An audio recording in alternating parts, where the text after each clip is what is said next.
Second, EFM, paper second, Elements of Financial Management. Unit first, lecture 6 है financial statements. वित्तीय विवरणों की प्रकृति, वित्तीय विवरणों का उद्देश्य, अर्थ, इनके साथ ही हमने वित्तीय विवरणों की प्रकृति, विशेषताएं, इसका अध्ययन हम लेक्चर 5 में कर चुके हैं। आज हम पढ़ेंगे कि कंपनियों के वित्तीय विवरण कौन कौन से होते हैं। कंपनियों के मूलभूत रूप में 2 वित्तीय विवरण होते हैं, जिसमें एक चिट्ठा होता है जिसे हम स्थिति विवरण कहते हैं और दूसरा लाभ हानि का विवरण होता है जिसे हम आय विवरण कहते हैं। इन दोनों को मूल रूप से शामिल किया जाता है। कंपनी अधिनियम 2013 की धारा 129 के अनुसार कंपनी संचालकों को चिट्ठा और लाभ हानि का विवरण वार्षिक साधारण सभा में अंशधारियों की स्वीकृति के लिए प्रस्तुत करना अनिवार्य है। और वित्तीय विवरण के साथ कंपनी अधिनियम 2013 की धारा 143 के अंतर्गत अंकेक्षकों का प्रतिवेदन और धारा 134 के अंतर्गत संचालकों का प्रतिवेदन भी शामिल करना अनिवार्य है। और धारा 129 के अनुसार चिट्ठे द्वारा कंपनी की वित्तीय स्थिति का सच्चा और सही चित्र प्रस्तुत किया जाना चाहिए। यहाँ पर वर्तमान में अनुसूची 3 काम में ली जाती है और पुरानी अनुसूची के अनुसार कंपनी के वित्तीय विवरण जो हैं उसमें हम किन किन बातों को ध्यान में रखते थे वो, और नई अनुसूची क्यों बनाई गई, क्या कारण था, क्या कमियां थी पुरानी अनुसूची में, उसका संशोधित रूप भी आया और उसके बाद में हमारी नई अनुसूची बनी। यानी पुरानी अनुसूची, संशोधित अनुसूची और फिर नई अनुसूची। थर्ड, पुरानी अनुसूची के अनुसार कंपनी के वित्तीय विवरण जो हैं, एक कंपनी के वित्तीय विवरण अर्थात चिट्ठा और लाभ हानि खाता कंपनी अधिनियम 1956 में पारित हुआ था, और कंपनी अधिनियम जो 1956 में पारित हुआ था उसकी पुरानी अनुसूची के भाग 1 और भाग 2 के अनुसार तैयार किए जाते हैं। लेकिन केंद्र सरकार की कॉरपोरेट कार्य मंत्रालय के दिनांक 30 मार्च 2011 को एक संशोधित आदेशानुसार कंपनी अधिनियम में पुरानी अनुसूची को संशोधित नवीन अनुसूची से प्रतिस्थापित कर दिया गया। इस अनुसूची को 1 अप्रैल 2011 या इसके बाद की अवधि के लिए तैयार किया गया, और इसके बाद में जो वित्तीय विवरण थे वो इस संशोधित नवीन अनुसूची के आधार पर तैयार किए जाने लगे।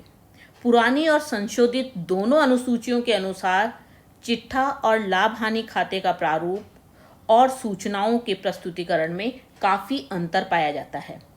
तैयार करने का मूलभूत सिद्धांत और तरीका तो एक ही है।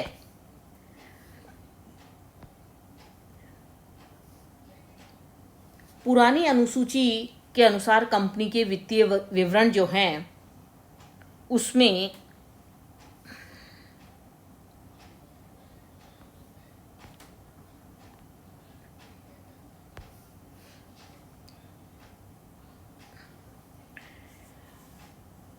अब हम पढ़ेंगे संशोधित अनुसूची के अनुसार कंपनी के वित्तीय विवरण। पुरानी अनुसूची के अनुसार चिट्ठा क्षैतिज या खाते के प्रारूप यानी हॉरिजॉन्टल और अकाउंट फॉर्म, या उदग्र या प्रतिवेदन प्रारूप वर्टिकल और रिपोर्ट फॉर्म में प्रस्तुत किया जा सकता है। और पुरानी अनुसूची के अनुसार अधिकांशतः ये जो होते हैं ये खाते के रूप में ही प्रस्तुत किए जाते थे। इनकी मुख्य विशेषताएं: चिट्ठे के प्रारूप में भारी परिवर्तन किए गए। संशोधित अनुसूची के अनुसार चिट्ठा केवल उदग्र या प्रतिवेदन यानी कि वर्टिकल और रिपोर्ट फॉर्म प्रारूप में ही तैयार किया जाएगा, और संशोधित अनुसूची में लाभ हानि खाते के लिए उदग्र प्रारूप निर्धारित किया गया, जिसका शीर्षक लाभ हानि का विवरण रखा गया, और पुरानी अनुसूची में इसे लाभ हानि खाते का कोई निर्धारित प्रारूप नहीं था और उसे लाभ हानि खाते के रूप में प्रदर्शित किया जाता था।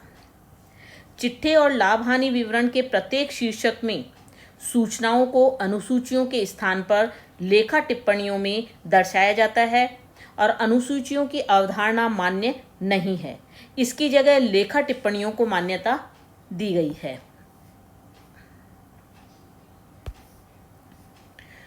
अनुसूची 3 के अनुसार कंपनी के वित्तीय विवरण। अब एक कंपनी के वित्तीय विवरण कंपनी अधिनियम 2013 की अनुसूची 3 के भाग 1 और भाग 2 के अनुसार तैयार किए जाते हैं। ये अनुसूची 1 अप्रैल 2014 से प्रारंभ होने वाली अवधि के लिए बनाए जाने वाले वित्तीय विवरणों पर लागू होती है। तो इससे पहले जो वित्तीय विवरण बनाए जाते थे वो आपके पुरानी अनुसूची और संशोधित अनुसूची के अनुसार बनाए जाते थे। अनुसूची 3 की मुख्य विशेषताएं क्या क्या हैं? इस अनुसूची के अनुसार चिट्ठा केवल उद्र्ग या प्रतिवेदन प्रारूप वर्टिकल और रिपोर्ट फॉर्म, जिसमें सबसे ऊपर समता और दायित्व और बाद में नीचे संपत्तियों को दर्शाया जाता है। दूसरी विशेषता है इसकी, इस अनुसूची में लाभ हानि खाते के लिए वर्टिकल प्रारूप को अपनाया जाता है, जिसका शीर्षक लाभ हानि का विवरण रखा गया, और कंपनी अधिनियम 1956 की अनुसूची में लाभ हानि खाते का कोई निर्धारित प्रारूप नहीं था। चिट्ठे, थर्ड विशेषता है इसकी, चिट्ठे यानी बैलेंस शीट और लाभ हानि विवरण के प्रत्येक शीर्षक में सूचना को अनुसूचियों के स्थान पर लेखा टिप्पणियों में दर्शाया जाता है, यानी शेड्यूल्स के स्थान पर नोट्स ऑफ अकाउंट्स में दर्शाया जाता है। अनुसूचियों की अवधारणा यहाँ पर मान्य नहीं है, इसकी जगह लेखा टिप्पणियों को मान्यता दी गई है। अब हम दोनों के बारे में पढ़ेंगे, चिट्ठा और लाभ हानि विवरण। तो पहले हम पढ़ेंगे चिट्ठा, बैलेंस शीट। ये एक तुलना पत्र होते हैं और वित्तीय विवरणों में सर्वाधिक महत्वपूर्ण विवरण इनको माना जाता है। एक निश्चित समय बिंदु पर संपत्तियों, दायित्वों और स्वामियों के हित संबंधी सूचना ये देते हैं। इसमें हिसाबी वर्ष के अंत में सभी आगम खातों को व्यापार और लाभ हानि खाते में हस्तांतरित करके बाकी बच रहे खातों में शेष को दर्शाया जाता है। इसमें बाईं ओर दायित्व और स्वामी कोष और दाईं ओर विभिन्न संपत्तियों को दर्शाया जाता है, जिसमें दोनों ओर का योग जो होता है वो बराबर हो जाता है। चिट्ठे के कुछ कार्य बताए गए हैं। संस्था के लिए 3 महत्वपूर्ण कार्य किए जाते हैं। पहला, संस्था की स्थिति की जानकारी। चिट्ठा स्वामियों और अन्य व्यक्तियों को संस्था की स्थिति की जानकारी प्रस्तुत करता है।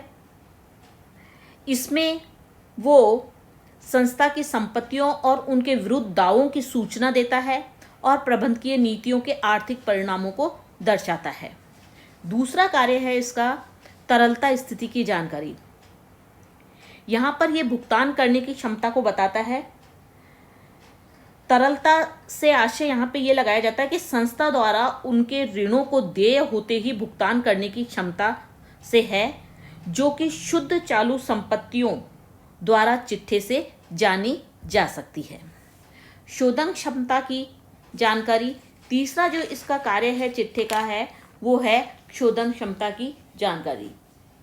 दीर्घकालीन ऋणों के भुगतान की क्षमता की भी जानकारी यह हमें देता है। संस्था की शोधन क्षमता का माप कुल संपत्तियों का कुल दायित्वों में अनुपात या ऋण समता अनुपात से किया जा सकता है। ऋणों का उच्च अनुपात संस्था की शोधन क्षमता को खतरे में डाल देता है। चिट्ठे के प्रारूप, 2 प्रारूप बताए गए हैं इसके, लेखा प्रारूप और विवरण प्रारूप, अकाउंट फॉर्म और स्टेटमेंट फॉर्म। अकाउंट फॉर्म गैर निगमित संस्थाओं के लिए है, जिसमें दाईं ओर व्यवसाय की सभी संपत्तियों को और बाईं ओर सभी देनदारियों को दर्शाया जाता है। इसी के साथ इसे तरलता या स्थायित्व क्रम में बनाया जाता है। गैर निगमित संस्थाओं के वित्तीय विवरणों पर अनुसूची 3 लागू नहीं होती है। दूसरा है विवरण प्रारूप, स्टेटमेंट फॉर्म। इसमें निगमीय संस्थाओं के लिए ये बनाया जाता है। इसमें समता और दायित्वों को ऊपर की ओर और संपत्तियों को ऊपर की नीचे की ओर दर्शाया जाता है। इसमें चालू वर्ष के आंकड़ों के साथ साथ गत वर्ष के आंकड़े भी दिए जाते हैं। यहां कंपनी अधिनियम 2013 की अनुसूची 3 के अनुसार चिट्ठे का प्रारूप बताया गया है, बैलेंस शीट का।